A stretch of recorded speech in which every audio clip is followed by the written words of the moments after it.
Mga bro, eto na naman tayo. Last April, isang napakalaking balita ang lumabas mula sa Department of Budget and Management. Nag-release sila ng 6 billion pesos para sa ika-4 na milestone payment ng Department of National Defense. Ang pondo na to ay para sa dalawang bagong multi-role missile corvettes na in-order ng DND mula sa South Korea's Hyundai Heavy Industries. Grabe, hindi biro ang halaga na to, pero sulit na sulit para sa ating seguridad mga bro. Itong dalawang corvettes na inaasahang darating by 2025 at 2026 ay game changers para sa ating Philippine Navy.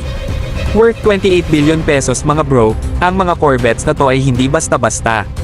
Kayang-kaya nila ang anti-ship, anti-submarine, at anti-warfare missions. Ibig sabihin, kaya nilang labanan ang anumang banta sa karagatan natin, mula sa mga submarino hanggang sa mga eroplano. Hindi lang pang-depensa, kundi pang-offense din. Imagine mga bro, ang kapangyarihan na mabibigay ng mga corvettes na to sa ating Navy. Hindi na tayo papayag na magpapahuli sa ibang bansa pagdating sa maritime defense. These corvettes are packed with the latest technology, ensuring na palaging ready ang ating mga tropa sa anumang sitwasyon.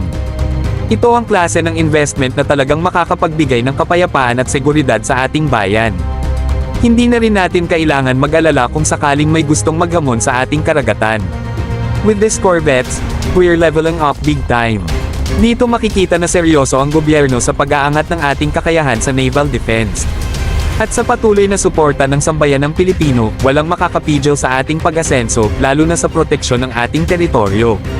Kaya mga bro, patuloy lang ang suporta natin sa mga ganitong proyekto. Dahil sa bandang huli, ang tagumpay ng Philippine Navy ay tagumpay nating lahat.